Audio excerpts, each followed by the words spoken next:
Olá, turma, tudo bem? Bora lá para nossa leitura. Mais um dia, né, com o Senhor, com a palavra. Nós vamos seguir. Começando aí semana 48. Gente, só faltam 6 semanas para nós terminarmos a nossa leitura de 2024. Isso é muito, muito, muito bom, né? Saber que nós chegamos até aqui, saber que o Senhor quem nos sustentou, nos deu saúde, né? Nos deu paz, nos trouxe aqui em segurança, porque tantos intempéries da vida, né? Tantas dificuldades a gente vai passando no nosso dia a dia, mas a gente perseverou, né? A gente perseverou. Acho que esse ano eu tive, acho que alguns três dias, né? Que eu fiquei meio doente e aí eu tive um pouco de dificuldade aqui na leitura certinha. E aí depois tive que colocar em dia, mas acho que foi só. Então eu sou muito grata a Deus, porque realmente eu vejo a mão do Senhor guardando, livrando, né, todo dia para que a gente possa estar aqui. E assim eu acredito, eu creio sim que vai ser durante essas 6 próximas semanas, né? Então nós temos essas 2 últimas semanas de novembro e mais as 4 semanas de dezembro para nós finalizarmos. Na verdade a gente termina um pouquinho antes, porque esse ano foi um ano bissexto, né? Então a gente não vai acabar no dia 31 de dezembro, a gente vai acabar a nossa leitura no dia 29, justamente devido ao ano bissexto, tá bom? Então vamos seguir aqui, a gente vai ler hoje, continuando aí em Atos, né? Essa semana a gente vai caminhar em Atos, em Tiago, em Gálatas, né? Então nós vamos seguir aqui.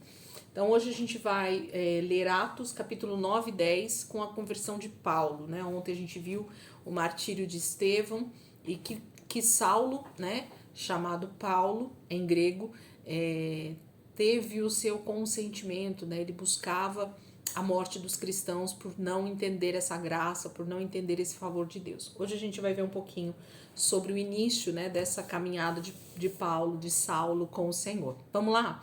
Atos capítulo 9 diz assim: Enquanto isso, Saulo ainda respirava ameaças de morte contra os discípulos do Senhor e, dirigindo-se ao sumo sacerdote, pediu-lhe cartas para as sinagogas de Damasco, de maneira que, caso encontrasse ali homens ou mulheres que pertencessem ao caminho, pudesse levá-los preso para Jerusalém.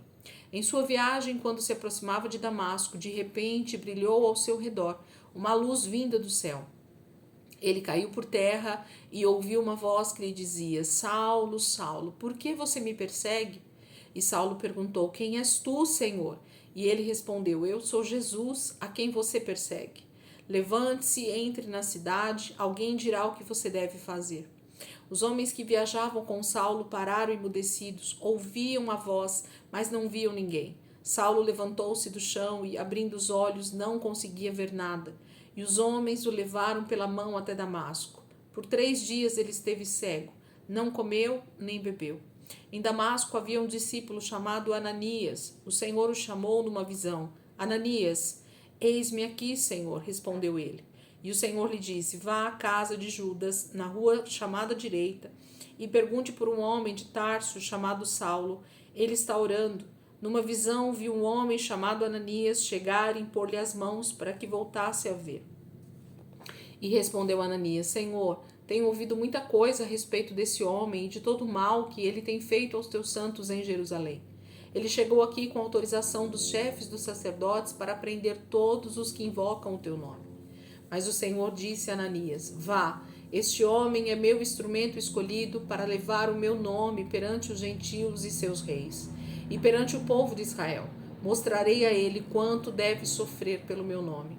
Então Ananias foi e entrou na casa, pôs as mãos sobre Saulo e disse: Irmão Saulo, o Senhor Jesus, que apareceu no caminho por onde você vinha, enviou-me para que você volte a ver e seja cheio do Espírito Santo.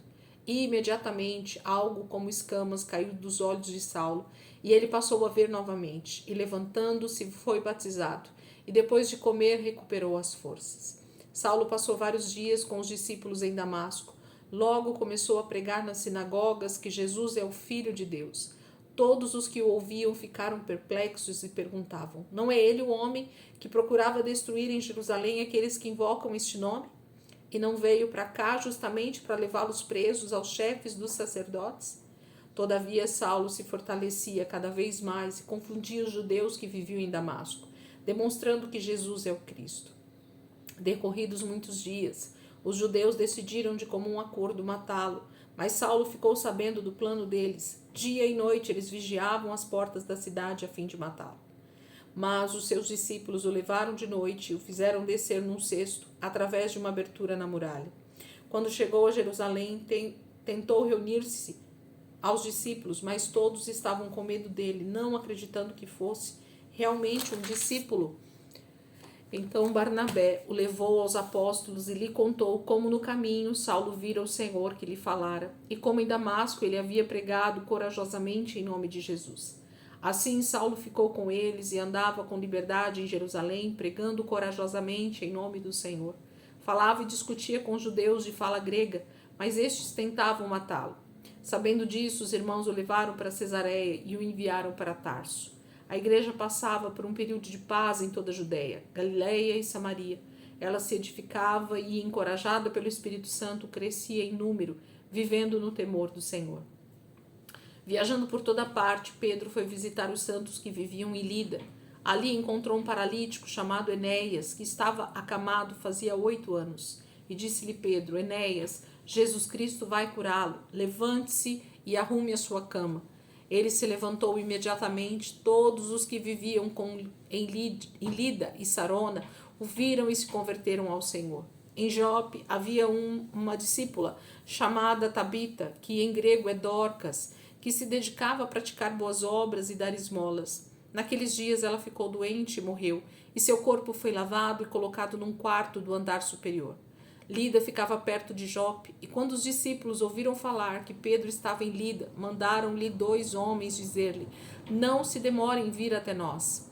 Pedro foi com eles e, quando chegou, foi levado para o quarto do andar superior. Todas as viúvas o rodearam, chorando e mostrando-lhe os vestidos e outras roupas que Dorcas tinha feito quando ainda estava com elas. Pedro mandou que todos saíssem do quarto. Depois ajoelhou-se e orou. Voltou-se para a mulher morta e disse: Tabita, levante-se. Ela abriu os olhos e, vendo Pedro, sentou-se, tomou-a pela mão, ajudou-a a pôr-se em pé. Então, chamando os santos e as viúvas, apresentou-a viva. Este fato se tornou conhecido em toda a cidade de Jope, e muitos creram no Senhor. Pedro ficou em Jope durante algum tempo, com um curtidor de couro chamado Simão. Capítulo 9 vai falar tanto da conversão de Paulo, de Saulo, como foi ali no caminho, indo para Damasco, de como, mesmo já estando convertido e falando do Senhor, havia dúvida no coração dos discípulos, dos apóstolos, de que se realmente a conversão de Paulo era genuína, justamente por temor e medo de que ele estivesse armando alguma coisa contra eles. Mas Paulo é que começa agora a ser perseguido, e há uma palavra profética sobre Paulo, de que o próprio Senhor ensinaria a ele o que era realmente padecer pelo seu nome. Isso não fala de uma vingança de Deus, isso fala de como realmente é penoso, de como o trabalho da evangelização traria muitos prejuízos para Paulo, no sentido de perseguição e prejuízos em vários aspectos. E nós vamos ver que durante toda a vida de Paulo é isso que realmente vai acontecer. A gente vai ler alguns textos e vocês vão ver como realmente isso acontece. Depois, em seguida, a gente percebe Paulo indo para Tarso novamente. Ele vai ficar ali recolhido algum tempo. E aí a gente vê Pedro e outros apóstolos evangelizando e fazendo a obra de Deus. E grandes sinais acompanhavam cada um deles por onde eles passavam. Aqui a gente vê a ressurreição de Dorcas, da Tabita, da moça chamada Tabita ou Dorcas. E Deus iria fazer muito mais, muito mais com certeza. Capítulo 10, um capítulo bem grande, mas nós vamos ver aqui o que vai acontecer através de Pedro. Capítulo 10 diz assim, de Atos: Havia em Cesareia um homem chamado Cornélio, centurião do regimento conhecido como italiano. Ele e toda a sua família eram religiosos e tementes a Deus. Dava muitas esmolas ao povo e orava continuamente a Deus. Certo dia, por volta das 3 horas da tarde, ele teve uma visão. Viu claramente um anjo de Deus que se aproximava dele e dizia: Cornélio. Atemorizado, Cornélio olhou para ele e perguntou: O que é, Senhor? E o anjo respondeu: Suas orações e esmolas subiram como oferta memorial diante de Deus. Agora mande alguns homens a Jope para trazerem um certo Simão, também conhecido como Pedro, que está hospedado na casa de Simão, o curtidor de couro, que fica perto do mar.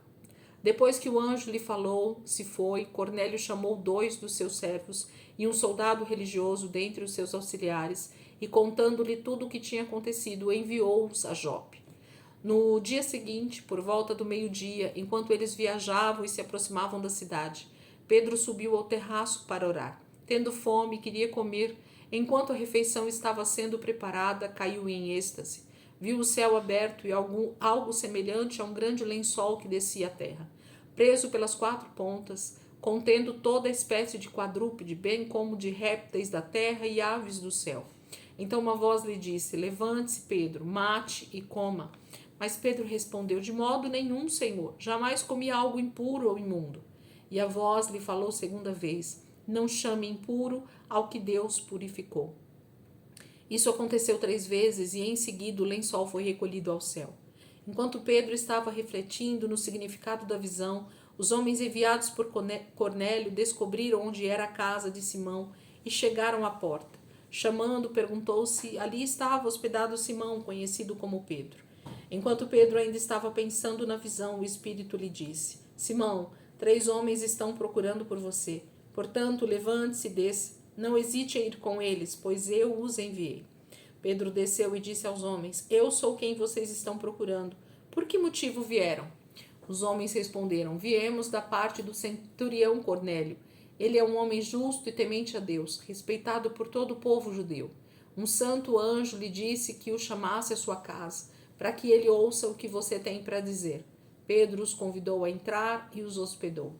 No dia seguinte, Pedro partiu com eles, e alguns dos irmãos de Jope o acompanharam.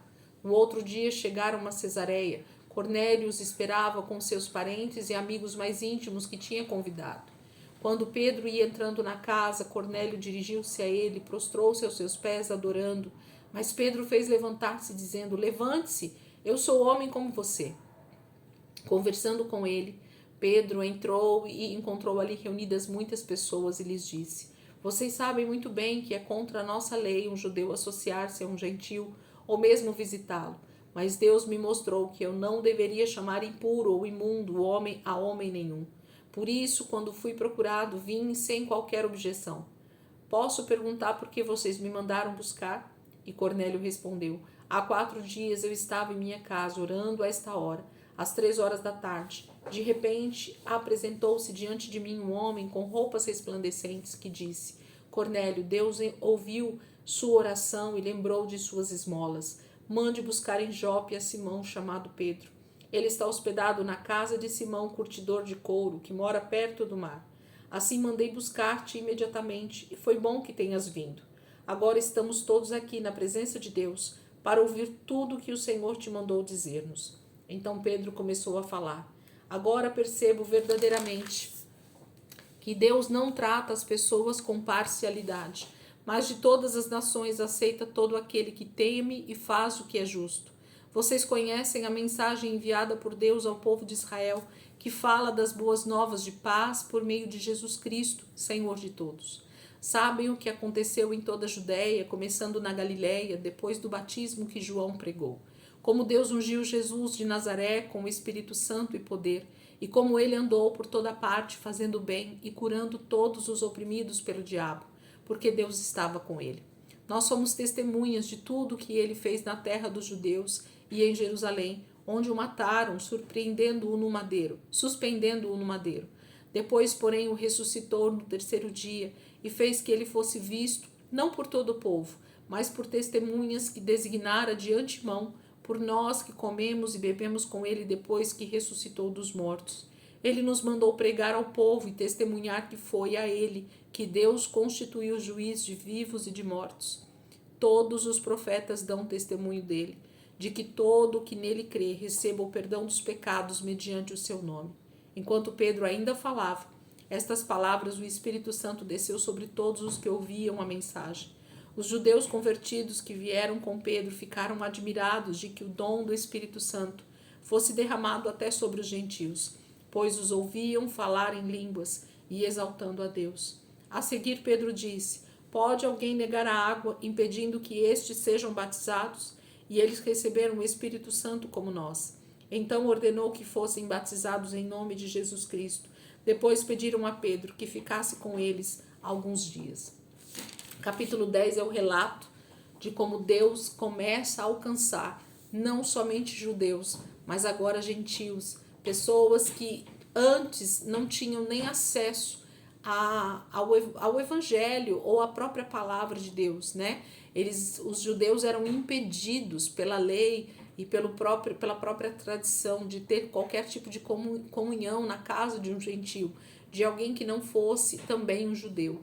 Mas Deus agora leva Pedro, através de uma visão, através de uma palavra profética que ele libera tanto para Cornélio quanto para Pedro, de que Pedro vá lá e pregue a eles essas boas notícias, e eles vão receber isso de coração aberto. E estando Pedro ainda falando, Pedro nem havia feito nada, Pedro só estava dando testemunho da vida, da morte e da ressurreição de Jesus. Quando o Espírito Santo vem e batiza todos aqueles que estavam ali, tanto Cornélio quanto a sua família, como todos os amigos dele que estavam presentes nessa reunião. E Pedro vê de forma poderosa o Espírito Santo enchendo todos aqueles homens e diz: não há como negar que eles já receberam o dom do Espírito Santo, que eles também sejam batizados. E ali há um batismo, há um tempo de comunhão, há um tempo de salvação, alcançando todos aqueles que estavam na casa de Cornélio. Como Deus começa a agir de maneira poderosa, não somente agora entre os judeus, mas também agora entre os gentios. Gente, o livro de Atos, para mim, é um livro mais delicioso de se ver, de como Deus vai movendo o seu poder através dos discípulos, através dos apóstolos, através de homens comuns daquela época, através de pessoas que estavam ali realmente sendo dispostas, né, com o coração totalmente aberto para aquilo que o Senhor estava fazendo na vida desses homens. Amém? Que você possa meditar tanto na palavra a respeito da conversão de Paulo, no capítulo 9, quanto nesse momento tão poderoso. Será que nós temos entendido que nós temos total direito, né, de sermos cheios do Espírito Santo simplesmente porque nós cremos em Jesus? Ou será que nós temos criado barreiras, né, tanto na nossa vida quanto na vida de outras pessoas, para que elas também não sejam cheias do Espírito Santo? Eu fico extremamente animada quando eu vejo Deus trazendo esse entendimento para o nosso coração, de que todos, judeus e gentios, que creem no nome de Jesus como Senhor e Salvador, recebem esse dom poderoso e podem falar em outras línguas e podem ter os outros dons também buscando, e o Espírito Santo está pronto a nos dar de acordo com aquilo que nós desejamos, né, para fazer a obra dele, para pregarmos realmente o Evangelho. Esse é o poder de Deus sendo derramado em todo aquele que crê. Amém? Deus abençoe, ótima segunda-feira para nós, e vamos seguir, né, em nome de Jesus. Amanhã a gente está aqui, a gente vai continuar amanhã em Atos ainda, quarta também, aí quinta que nós vamos para o livro de Tiago, tá bom? Deus abençoe, ótimo dia aí para vocês, e amanhã, se Deus quiser, a gente está aqui de volta para continuar a nossa leitura.